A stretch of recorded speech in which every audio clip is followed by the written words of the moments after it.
Hello everyone and welcome to Fools AU. I thought I'd start off doing a couple of videos, this one being about me and my story and how I started investing in silver and gold. In 2020 the world was in chaos and everything was absolutely bananas because of COVID. I was 50 years old at the time and I was living alone in a 2-bed flat, and I was thinking to myself, right, well, where's my life going? What's happening with my life? And one of the big thoughts, if I wasn't here tomorrow, what would I leave behind? What sort of legacy would I leave behind? And the honest answer was a whole load of debt and a lot of heartache and probably heart attacks for my loved ones when they checked out my bank balance. I realised I had to change my financial life. I looked at the chaos around me. The stock market was a roller coaster. My savings account, well, they weren't making anything. So I needed a more reliable future fund for me and my family as I got in my later years. But here's the problem, and I want to be totally truthful about this. I am absolutely rubbish at saving. I mean, truly terrible. If I have cash in the bank, it's already spent, it's already going somewhere, and I have no say on whatever it is. I just spend it. It's like an illness. So I figured I need to make some savings nearly impossible for me to spend and get at. So if I needed quick cash, I would have to find alternative methods or not buy that luxury dessert I wanted and just put the money somewhere else.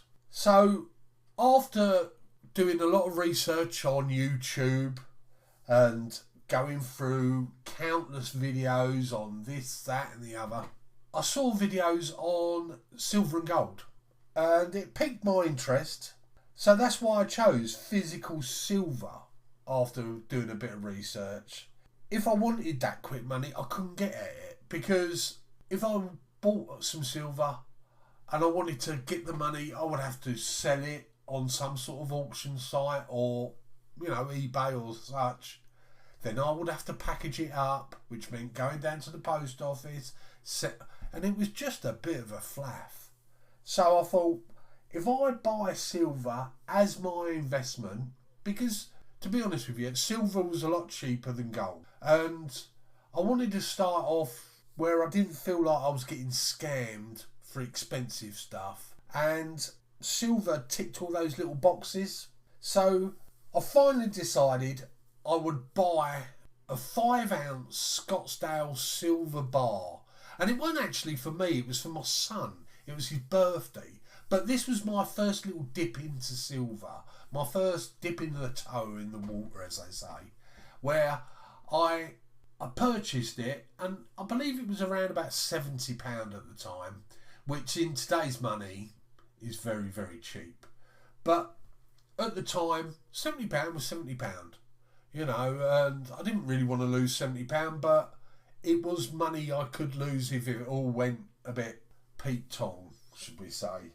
So I got the bar, and as you can see, this is the bar here. It's lovely. And when it turned up, it was just perfect. I loved the tactile feel in my hand of it, the weight of it. I was surprised at the weight of it, to be honest with you. Anyway, as I said, it was for my boy's birthday, and so I packaged it up for him on his birthday. I gave it to him, and it was, here you go, son, this is your birthday present, it's for your future. And I just got that, what's this for, Dad? And I told him it was a solid bar of silver, and you could keep it as an investment for your future. But I don't think he was really that impressed. So I suppose his eureka moment will come later in life, as mine did. But I have tried to instill in him that it's a good investment for his future. So at the time, I managed to buy it from a place called European Mint after researching a couple of sites. And why I bought it at the time, the UK had voted to do Brexit, but we still hadn't left the European market at the time. And so buying this silver was that free, and that also made it a bit more appealing, where I would save a bit of money. Anyway, I remember it turning up, like I say, and all I kept doing was checking and checking and checking the spot price for silver every 5 minutes. Had it gone up? Had it gone down? I was so nervous, but I just didn't want to be scammed. But it seemed to be doing all right. It wasn't losing value, so I thought, right, okay.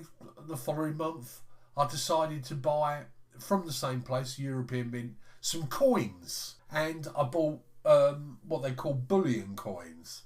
I bought some Britannias and Canadian maples, and so I started thinking, well, I do like coins, they're very pretty, whereas a 5 ounce silver bar, it looks okay, but it's just a lump, whereas a coin has got a lovely pattern on it, and you can keep them in capsules and all that sort of stuff. So I started buying more and more. Then I started thinking to myself, well, I need to progress this. I can't just keep buying coins. I'll just, But I also wanted to see where I could get silver at cheaper prices. So that led me down the auction site, eBay, then going to what I found out is you can buy silver in charity shops and things like that. So that's what I was doing. And in a way, it started becoming more of a hobby than an investment. So, but then I started getting into buying what we call pre-decimal coins. These are older coins. And what really piqued my interest in these is I became like a Sherlock Holmes of silver coin hunting, trying to find all the places that I could get these silver coins for, because they really had some history to them. The older the coin, an Elizabeth Hammered coin, or a Queen Victoria Jubilee coin, and this is my preferred method. I like to buy pre-decimal coins rather than bullion coins. But this is just me. Anyone can have and be intrigued and like just buying the bullion coins. I also now buy gold coins and gold jewellery where I can get it, where I find that it's cheaper than spot price. Because that's one of the things you have to look at, the spot price and the intrinsic value of what you're buying as an investment. So you must keep that in mind. But also with the coins, when I buy them, they have a legacy, I like to call it, to them, where you're not just buying the silver, you're buying that legacy. And whatever type of coin you get, there are certain coins that are worth more than others. So then it varies in the degree of the quality, if they're worn, not worn, if they're uncirculated, or, So please, whatever you do, if you get into buying silver and gold as an investment, don't just think you're going down one route. Just look at it open-mindedly. Because, like I say, mine started all with one desperate thought in a 2-bedroom flat, where I turned something of a hobby now, which is also my investment for the future. I also have other ways of investing as well, but I do like this, and it's a ridiculous hobby, but I love it. And if I could capture my enthusiasm for it and instill that in you, I hope I have. So do me a favour, please subscribe to the channel. Let me know down in the comments what you're thinking of doing. If I can help you, I will. But let me know what really excites you about silver and gold, whether it's the route I've gone or a totally different route. So don't forget to subscribe, and thanks for watching, and we'll catch up soon.